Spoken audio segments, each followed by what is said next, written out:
Moving on to sound recording is really, really important.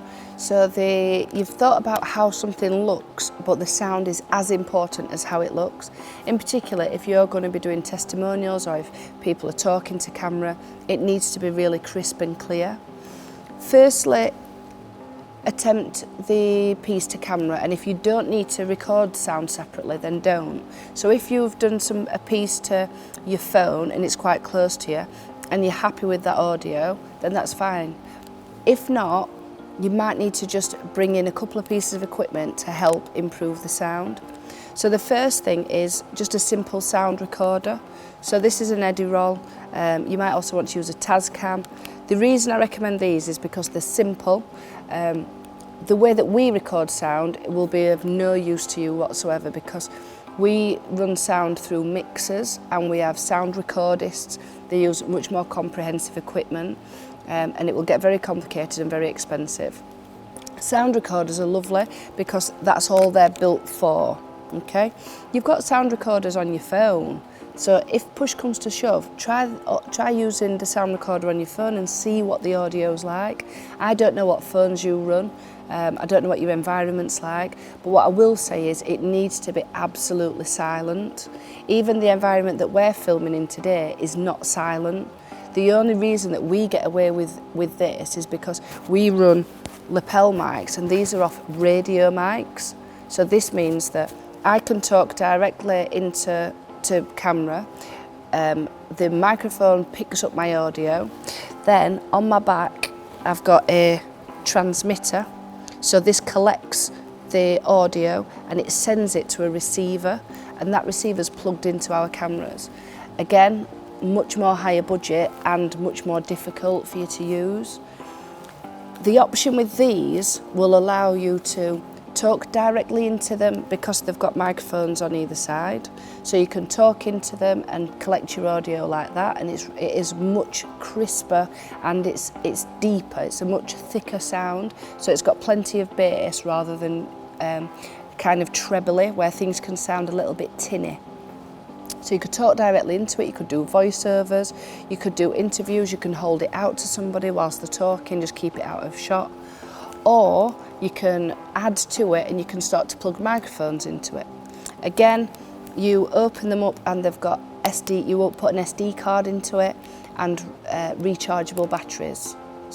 So the positives is that the sound quality is by far better than your DSLRs or your phones, but it will mean that you're left with a separate sound file, so you'll have to sync them up in the edit, which is not a long job at all, but I know that might be overwhelming for beginners. Okay, so just think of it as an option. So plugging into one of these, we would advise a lapel mic. Okay, so lapel mics, very similar to what I've got on, are brilliant because they will concentrate on the audio that is around them, kind of in the vicinity. If you don't use a lapel mic, it tends to pick up audio from everywhere and become really tinny. So a lapel mic is perfect for, like I'm doing, piece to camera, if you're doing testimonials, how-to videos, because then you can walk around and you've got that freedom. You can plug the lapel mic into the sound recorder and press record and pop that in your pocket, and then you're free to walk around.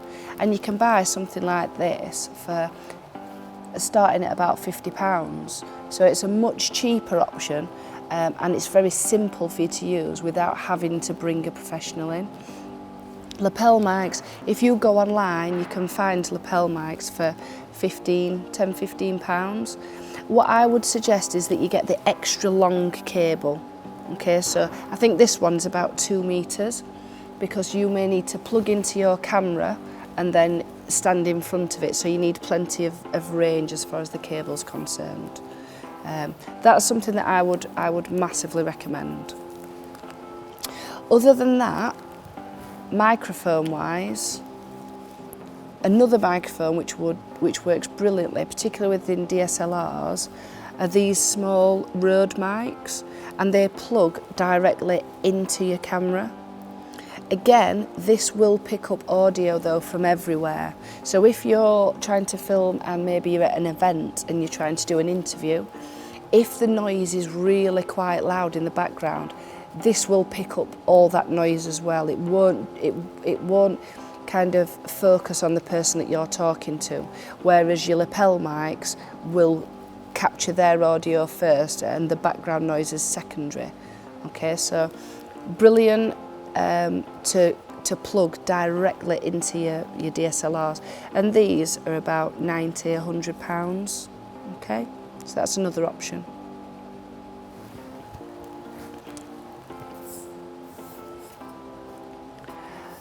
A further option is the shotgun mic. So these are brilliant because these are directional. So you can ask it to collect audio from all the way around it or from directly in front of it, which is perfect again if you're in a very noisy environment and you are trying to collect audio for a testimonial, an interview, then a directional mic will help that. So you will be able to find a kind of contrast between the background noise and the person that you're talking to, because you're pointing it to them. Just bear in mind that they do run on their own power source, so just make sure that you've got spare batteries. And again, you will plug that into a sound recorder. Again, you are adding to budget and you're adding to your knowledge and expertise, but at least you've got a few options there. So if you're not sure at all, get yourself a sound recorder and talk into it. Okay, and you can hold it down and it will still get you decent audio. If you're filming outside, then you're going to have issues with wind, so you may need to invest in what we call a wind cut. So this is a wind cut, so perfect for outside and just making sure that the wind is not interfering with your audio.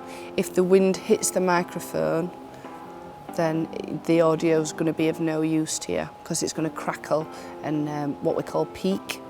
Okay, so that's a wind cut. Okay, so you might see professionals using these. If you try filming outside with a microphone without a wind cut on, you're going to hear the wind going through the microphone and the audio won't be of any use to you. So just bear in mind you might need to pop a wind cut on just to minimise the sound of wind hitting your microphone.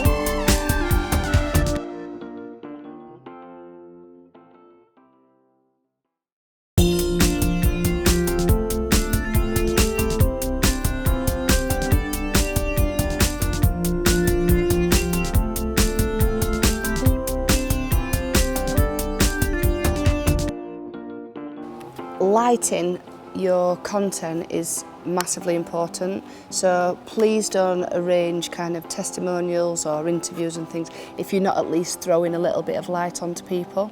That doesn't mean that you need to go and buy a full new panel lighting kit, but just be aware of the lighting that's in your building, in the room that you're going to be using. Spotlights and things are not great for filming. So what I would always suggest is if you get yourself an LED light, these start from about £20 online, and then obviously you're going to go up into the hundreds. But the nice thing with LEDs is these have got dimmers, so you can make it as dark or as bright as you want.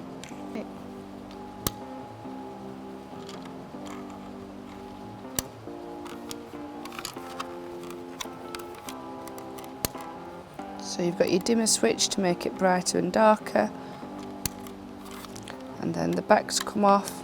You can just check the batteries so it's all rechargeable, and then these also come in and out. So these are diffuser plates, and that will just soften the light a little bit. They often come with orange and blue. I would avoid adding colours into them. I can't see that it will be needed.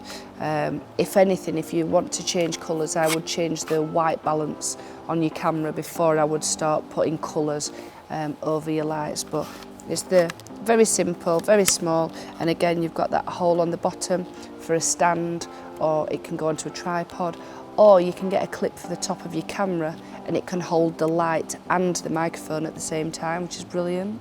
And it's just enough to throw a little bit of light onto the person while they're talking. So just make sure that it's kind of at head height and hide it behind the camera as far as you can, so that your shadow falls behind you and a little bit lower down. So if you can, put it higher than your camera, but as close to you and your camera as possible. If you start putting lights off to one side, you're going to throw heavy shadows.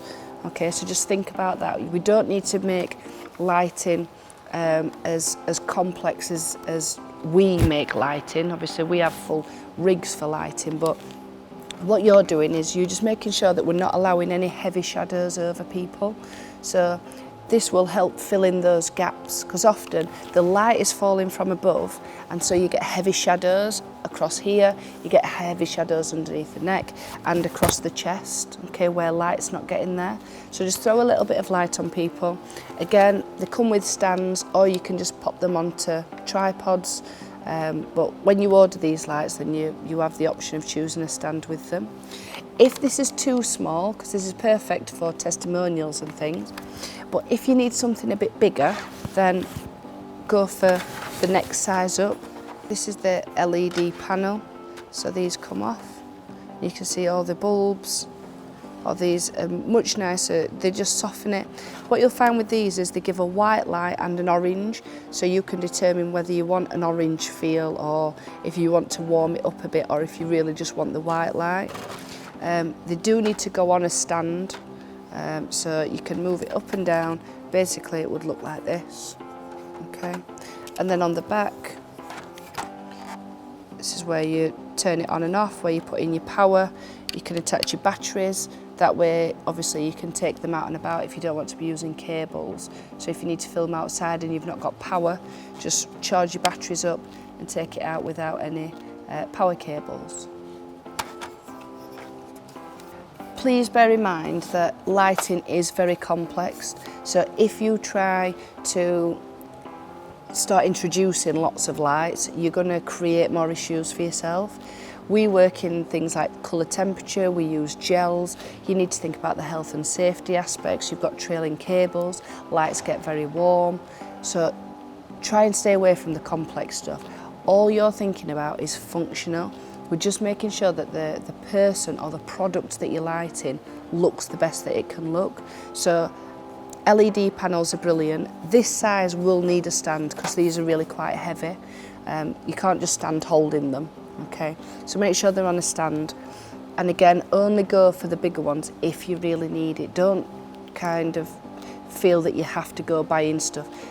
Maybe get a small LED panel first, okay? If you're just doing testimonials or pieces to camera, vlogs, that's plenty, okay? If you do find that it's a product that you're talking about, you need to show a bigger area, then it's definitely worth investing in maybe a light or just renting them, okay?